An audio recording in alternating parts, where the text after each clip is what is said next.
What's going on, guys? Welcome back to another Texas Chainsaw Massacre video. It's been a while since our last one. I think it's October since Petals came out. Yeah. It's been a hot minute, but they've also been a little quiet, all right? You know, the holidays kick in and everyone kind of shuts down. Yeah. But finally, we got an update today. It's a pretty cool one. A brand new behind-the-scenes video just dropped over on Gun Interactive's YouTube channel called the Mocap Sessions. And it's exactly what it sounds like. It's 13 minutes behind-the-scenes footage of the Mocap Sessions that happened back in July of 2021. And, of course, that in of itself is pretty cool. Yeah. I love behind-the-scenes looks at things like that and how these video games are made, because obviously a ton of work goes into these. So to see exactly how they did it and pulled it off is pretty cool. Yeah, and with Friday the 13th, we got a couple of those dev diaries, but not enough for our I think we only got one. Like, an actual dev diary, we got one. And then a mocap behind the scenes. Yeah, and like way back when. Yeah. Back in the Kickstarter days. Yeah. Love these dev diary stuff. Especially when you can have like Kane Hodder in them and being interviewed in it, and it makes that exciting. And that was one of the cool things about this mocap session video in general, is just seeing all the folks that, you know, were performing in there. You get a Ronnie Hobbs directing, you get Rob Fox and his producer work, you get a look at Sumo Nottingham, who was tuning in via Zoom chats, which is cool. I couldn't imagine trying to direct somebody and walk them through a performance when you're watching through Zoom. Right. So you literally see people holding laptops and filming with the mocap session for the Zoom session. It would be tough. But then you get a look. I mean, we see Scout Taylor Compton, who is playing the female victims in the game. We see her performance for the first time. We see Sean Whalen confirmed as the hitchhiker, which I don't think that was confirmed anywhere. We knew Sean Whalen was doing mocap. And Scout. And Scout. We knew they were doing mocap, but I don't think it was ever confirmed what they were doing. Right. So Sean Whalen, he's in Death House. Twister. If you've ever seen, there's Twister fans out people there. Under the Stairs. People, yeah, of course. That'd be your big horror one right there. But Twister, man, that was my childhood. I love Sean Whalen for that reason. He does a great job. Yeah. I am shocked at how well he does playing the hitchhiker. Even like, you know, it's not his voice in the game. At least I don't believe it is. I think he just is the mocap for Hitchhiker. It's his face, man. Like, he's pretty creepy. Right. It's really fun to see all the actors get into their performances, even though, you know, none of that's going to be seen. They didn't track faces or anything like that. Yeah. So it was really cool seeing them just get into their performance. Yeah. And Christina Klebe is a big one. We already knew her. She's doing the voice and the mocap for Sissy. Seeing her in motion, and the moment where she talks at the camera in the mocap, she scares the crap out of me, man. Yeah, she's gonna be good. She's gonna be a tough one to go against, to be both turned on and terrified at the same time. Agreed. Okay, so yeah, recommendation: go watch the whole 13-minute video. I think it's great, and if you're into that type of behind-the-scenes footage, this is certainly worth your time. But there are a few takeaways in the footage, include, you know, things that might reveal a little bit of gameplay details or things we just haven't seen before. Maybe they answer some questions. Maybe they just bring up more questions. I think more of that. I think it just brings up more questions for us. But we decided we're going to go through. We have a list here of things that stood out to us, and we'll talk about them. Okay? I'll break it down for you. First of all, early in, we see that Scout Taylor Compton is put on a hook, and Kane is turning that chainsaw on his leather face and goes to cut her in half, I would assume. Yeah. There's no telling if certain mocap was just done for trailers or if it was just done for a specific animation for an intro scene or something like that, an outro. Right, and it even could have been planned on being in the game, but ended up being a mechanic that wouldn't work, so it got cut. Right, you don't know how much of this is actually going to make it to the game, but the fact that, you know, you could put somebody on a hook, which later on we do see victims being carried in mocap, actually picking up and carrying victims. We see that both from Leatherface's side and the hitchhiker carrying victims and bringing them to, whether it's a chair and being tied up or actually being put onto the hook in the basement of the family house or wherever you're playing at. How much will that come into play as if you are, that's the way you kill people, or if it's for draining blood, or you know, we know the game starts in the basement. You start by taking yourself off the hook. How much can you be put back on? Right. Yeah. And how much blood can you lose with your health? Stuff like that. Yeah. And once you're back on, can you get back off again? Right. I see these. See, like I said, it brings up more questions. But I mean, we actually see the motion of a kill happening, the chainsaw being brought to a victim on a hook, and we see somebody being put on a hook. Mm-hmm. So, one of my favorite clips in the entire mocap session was Kane as Grandpa. Now that was confirmed at Scarefest. I think we talked about that in the video. We talked about it in the Pedals video. Yes, that Kane, he was there, so why not? He did the mocap for Grandpa, and we actually see it happen in this mocap session, and that's cool in and of itself. Yeah, right? he's sitting there with a hammer. Yeah, it's funny. Yeah, it's funny. very I funny. wish we could have seen mocap of blood being actually fed to him, and him sitting there like a little bird and drinking this blood. We didn't get any of that, but we do see him sitting there with the hammer. And what made that? Yes, for one, that's just cool seeing him as Grandpa. Mm-hmm. But the other part of that's cool is that it's something gameplay-wise we didn't know about or haven't seen before, because we see Scout bent over that bucket, being held there as a victim, tied up. Her hands are tied up behind her back, okay? And then, Grandpa's sitting there with a hammer. He's got the hammer in his hand, so how much is that going to pull from the original movie? Can you actually swing the hammer? Is Grandpa going to get involved? And then we actually see another victim come in and save her. Mm-hmm. So you got to wonder how much can you do here Right. when it comes to that. Is that actually a gameplay mechanic where you could tie them up, bring them over to Grandpa, and slit their throat and drain the blood into the bucket? And that's how you could feed Grandpa that way? It must be, yeah. Like an execution type of mechanic. Yeah. And obviously we see this happen to Sally in the original movie, basically just like that. I just wonder how much that comes into play as a gameplay mechanic. Right. Because why not just kill a victim on the spot? If they're... Could you get more blood if you just tie them up instead and do something like that, where there's a risk that they get saved and they get away, but there's a potential to get more blood for Grandpa and power up? Right. Maybe Grandpa can only do that after you've killed a victim. Oh, yeah. Like maybe he can't do that right off the bat. Maybe he has to be leveled up 1 or 2 times before he can perform an execution. Well, yeah, Grandpa... If you can actually kill anybody with Grandpa at all, I'll be surprised. Yeah. That doesn't... I mean, you saw the original. Doesn't exactly work out. He can't hold the hammer. He's old. Or he can't swing the hammer. Not very well anymore. So he's old. Yeah, but he used to be the best of them. He used to be the best killer out there. Yeah. Okay, then the next thing we see that I thought was interesting was Scout being tied up to a chair. You actually see her get carried as a victim over, put into a chair, and her wrists are tied to the chair. You would think that this relates to the dining table. That's my guess. Right. As we see in the original movie. But how does it come into play? What does that entail? What's the point, is my question. In gameplay, what's the point of taking them and tying them up? Right.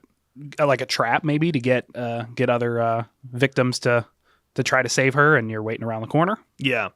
I think out of all of these, I think this is the one that...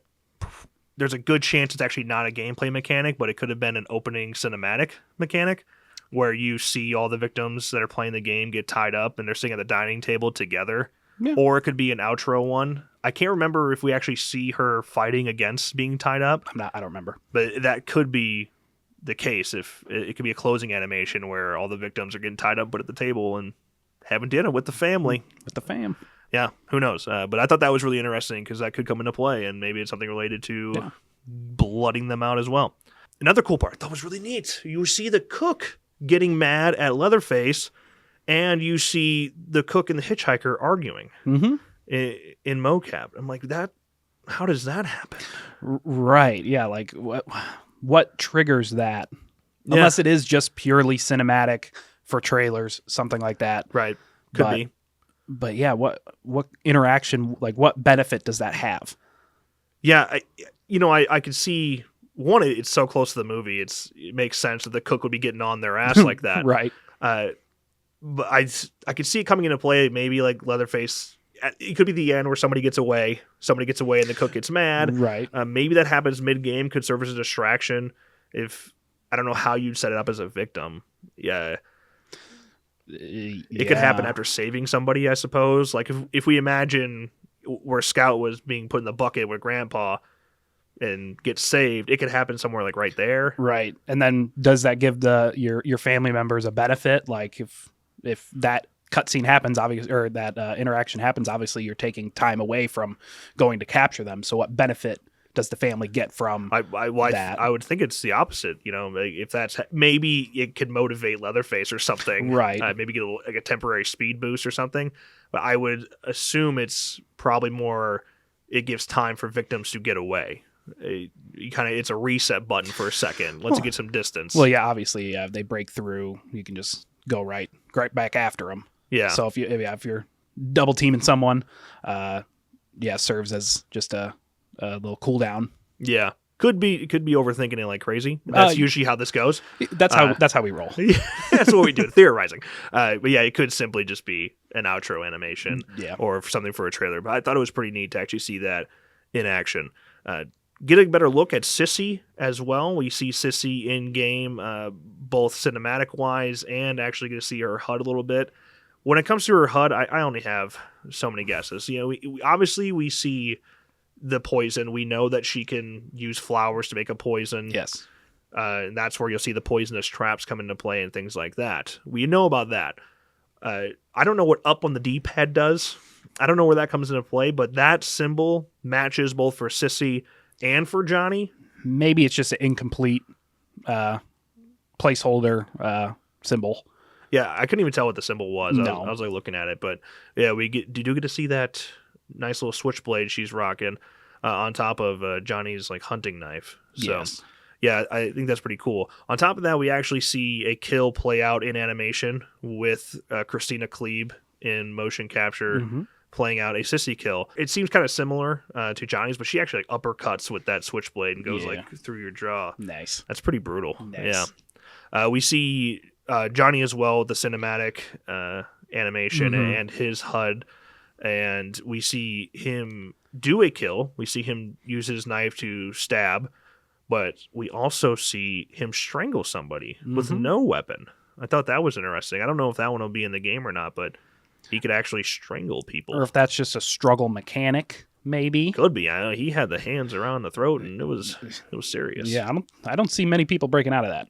Yeah, and especially because Johnny looks pretty shredded. He's jacked. Yeah, he looks like a real deal. So Johnny's probably not letting many people get away once he grabs onto you. Also, I believe when we were looking at the Johnny's HUD during the gameplay, did it look like he could carry less blood than?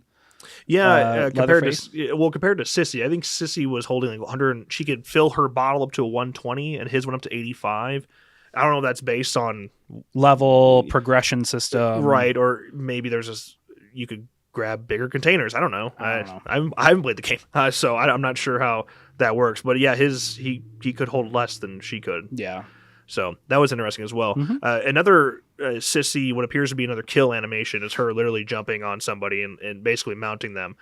And yeah, that was nice. Yeah, pretty neat. That was nice. I guess this in a way confirms there are multiple kill animations that can be played out. We've only seen basically one of each in game with the trailers that we've had. It makes sense that they would do more.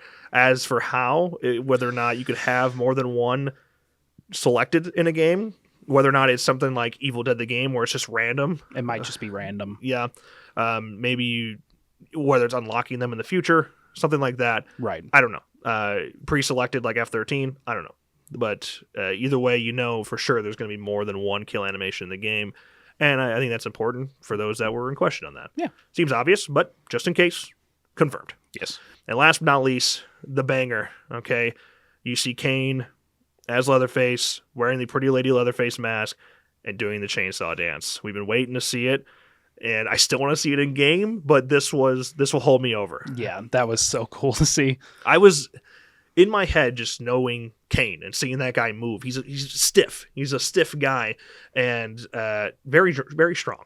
Given he needs a compliment here, he's very strong. Yes. It was funny seeing him wear a fat suit as well. That was funny, yeah. Yeah, because he's got to hold the chainsaw, and without a fat suit, he'll be holding it too close to his stomach, on his six-pack abs. It can't be like that. So he has a fat suit on, so he holds out the correct way. And yeah, he's in the fat suit, and he's wearing the Pretty Lady leather mask, and he's going at it. And from what I see there, it's very short. I thought he fucking nailed it. I was like, that's really good. I didn't think he'd be able to pull that off. So I'm excited to see it in game in full motion. Absolutely. And safe to say, it probably happens at the end of a game when somebody gets away, and Yeah. probably only at the highway. Probably, I would think. I don't know. I'm really excited to see it. I'm hoping in the next gameplay trailer they do, we see that fully in motion. Right. And yeah, I'd love to see more Kane, because as he said in this video and at Scarefest, you know, he really tried to mimic Gunnar Hansen's movements and mannerisms, and he even says in there like he licked his lips. Yeah, obviously that's not Kane licking his lips in the mocap is not going to be in the game. It wasn't mapped, but yeah. It's cool seeing him get into the character and really try to replicate Gunnar's performance. Yeah, I think it's great just to see how much he cares. Yes. It really means something to him because Gunnar was a friend of his, and he takes it as a tremendous honor to be stepping into that position and playing the iconic character. And you could tell even when he was talking about it that it meant a lot to him that people are going to be actually sitting there playing his version of Leatherface, a recreation of Gunnar's. So yeah, I love that, and I love seeing just a passion from everybody in this. Even seeing like Matt Shancha at the beginning, and him doing the introduction, seeing Rob Fox, like I mentioned, and Ronnie, and Sumo Nottingham, just all of them, all in, exactly. Yeah, that's what matters. And if there's one thing, no matter what your experience is with F-13 the game, there's one thing we can all agree on with Gun is that their ability to recreate these iconic IPs accurately is insane. Yeah, it's incredible, and they seem to be doing that with the Texas Chainsaw Massacre for sure. Yeah, and this is, as they said, this is the first installment of their behind-the-scenes showcase. Yeah, more to come. Yeah, which I'm excited to see. I don't know what you do now because you go to Sumo Nottingham, we get inside the office of Sumo Nottingham. That'd be super cool. I like stuff like that. I assume we get some behind the scenes of the music. Yeah, for created sure. by Wes. They've been dropping a couple singles here and there. Yeah. So I'm sure that'll be part of the series, the behind the scenes series. The additional music. Yes. The Texas Chainsaw Massacre. Yeah. I don't know. The more the merrier. I thought when F-13 did the first dev diary and just nothing happened again after that, obviously, the game kind of stopped development, so that happens. But I thought that was a really cool piece of content that it holds you over. You know what I'm saying? Like for the last few months, we've kind of been on this down, waiting on an announcement from TCM on when it comes to a release date or the test, technical test. The technical tests. We just haven't heard anything on that, and you're just kind of like, the hype goes down, and then you get something like this. It's as simple as a mocap session, behind the scenes video, and it's all just resets, and you're back in full hype. Yeah, still committed to the 2023 release date. No month, day confirmed yet, but still sticking with 2023. Yeah, and for those expecting early 2023, it's not going to happen. My guess would be Q3, maybe a little bit earlier than that. But I mean, you could hit the beginning of summer, middle of summer, TCM day, October. Right. Any of those would work. Hopefully we get it for the summer. We get to play it this summer. Yeah, that like June to August time seems like the hot spot for TCM, and I hope they manage to pull that off. It just makes sense, right? But you're definitely not going to see it, between now and April. That's not. They would already have a release date probably lodged to hit pre-orders and whatnot, and the technical test still hasn't happened. But hopefully we hear more on that soon.